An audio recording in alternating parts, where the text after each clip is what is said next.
तो बिहार की चर्चा आज देश भर में हो रही है, लेकिन अफसोस कि किसी अच्छी बात को लेकर नहीं हो रही है। एक ऐसे बयान को लेकर हो रही है जो कि देश के टुकड़े करने की बात कर रहा है। एक ऐसे शख्स की वजह से हो रही है जो कि देश को बांटने की बात कर रहा है, देश को तोड़ने की बात कर रहा है। जी हां, हम बात कर रहे हैं जहानाबाद के शर्जील इमाम की, जिसने साफ साफ एक वीडियो जो उसका वायरल हो रहा है उसमें वो कहता हुआ नजर आ रहा है किस तरह से वो प्लानिंग कर रहा है, लोगों को एकजुट करने की बात कर रहा है कि हम अगर एकजुट हो जाएं, लाखों लोग अगर एकजुट हम हो जाएं तो हम उत्तर पूर्वी राज्यों को अलग कर सकते हैं, उन्हें देश से काट सकते हैं, तभी देश की जो सरकार है, देश के जो नुमाइंदे हैं वो हमारी ओर ध्यान देंगे। आखिर ये कैसी भाषा है? आखिर क्या सोचकर इस तरह की बात कही जा रही है? जेएनयू में पढ़ने वाले एक छात्र की जो उच्च शिक्षा यहां से प्राप्त कर रहा है वो ऐसी बात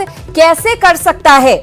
हम आपको बता दें कि पूर्वोत्तर और असम को भारत के नक्शे से मिटाने की बात करने वाला जवाहरलाल नेहरू यूनिवर्सिटी का पूर्व छात्र शर्जील इमाम अब अंडरग्राउंड हो गया है। यूपी, दिल्ली, असम, मणिपुर, अरुणाचल प्रदेश में एफआईआर भी उसके खिलाफ दर्ज कर ली गई है। शर्जील की गिरफ्तारी के लिए पुलिस ने शिकंजा कस दिया है। बिहार के जहानाबाद स्थित शर्जील के घर पर पुलिस ने छापेमारी भी की, लेकिन वहां कुछ नहीं मिला। आप पहले पूरा वीडियो सुनिए कि आखिर 2 मिनट 20 सेकंड में शर्जील ने क्या क्या बोला है, साथ ही तमाम राजनीतिक दलों की प्रतिक्रियाएं भी। फिर करेंगे चर्चा की शुरुआत।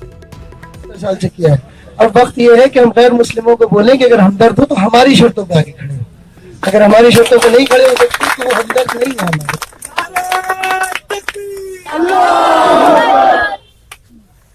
तो एक तो चीज ये है। दूसरी, मैंने बिहार में देखा, अच्छा बिहार का एग्जाम्पल दूंगा। बिहार में बहुत सारी रैलियां हो चुकी हैं, हर रोज एक दो बड़ी रैली होती है। अब वो कन्हैया वाली रैली देख लीजिए, 5 लाख लोग थे उसमें रैलिया में।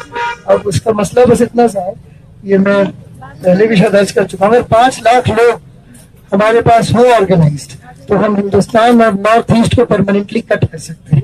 पर हम परमानेंटली नहीं तो कम से कम 1 महीने के लिए तो कट कर ही सकते हैं। मतलब इतना मवाद डालो पटरियों पर, रोड पे, उनको हटाने में 1 महीना लगे, है कि नहीं? जाए एयरफोर्स से। असम को काटना हमारी जिम्मेदारी है। असम और इंडिया कट के अलग हो जाए तभी ये हमारी बात सुनेंगे। असम में जो मुसलमानों का हाल है आपको पता है, सीए नाफिज हो चुका है, वहाँ डिटेंशन कैंप में लोग डाले जा रहे हैं, है ना?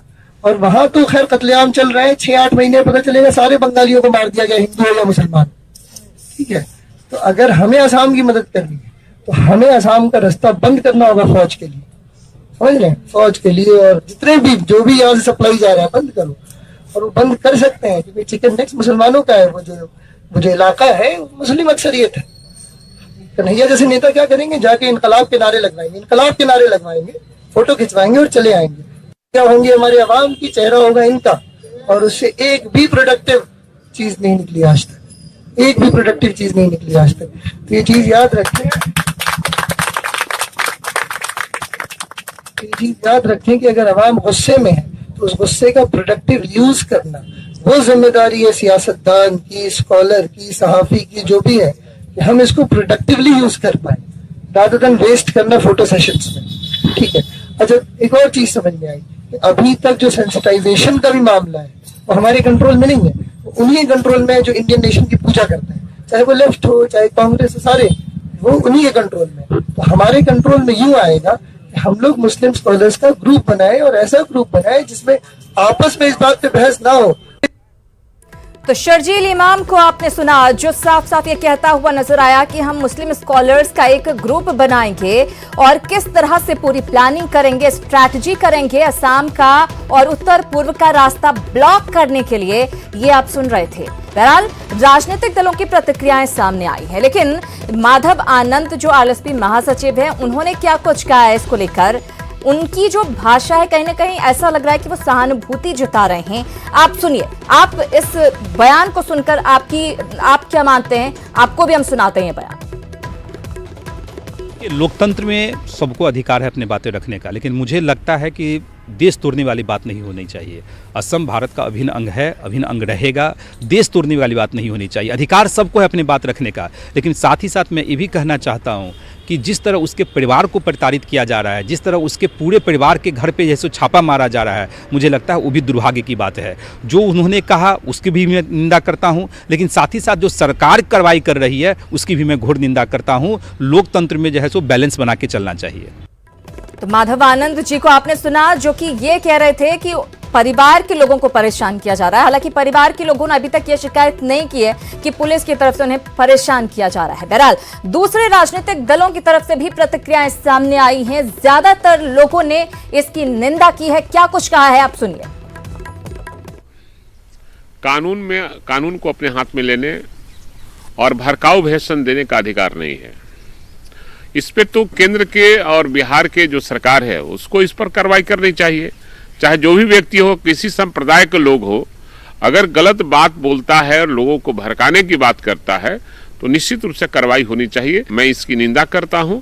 भड़काऊ भाषण नहीं देना चाहिए और देश में किसी राज्य को अलग करने की बात नहीं करनी चाहिए। शर्जील इमाम क्या देश का या देश के बाहर के कोई लोग, आसाम तो आसाम है, भारत के 1 इंच धरती भी हम लोग किसी को नहीं देने वाले हैं।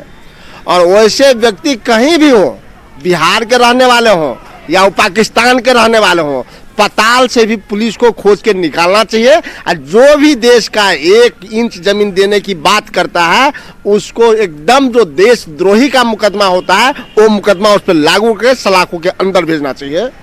आरोपों में सत्यता है, पुख्ता सबूत है, तो फिर आतंकवाद को किसी धर्म से जोड़ करके नहीं देखा जाना चाहिए। ऐसी घटनाओं का व्यक्ति, चाहे वो देवेंद्र सिंह हो या शर्जील इमाम हो, सबके लिए एक ही पैमाना है। और इसीलिए मुझे ऐसा लगता है कि जो लोग भी इस सवाल पर सांप्रदायिक दृष्टिकोण से इस पूरे प्रकरण का विश्लेषण करना चाहेंगे, उन्हें ये समझ लेना चाहिए कि कानून के हाथ बेहद लंबे हैं।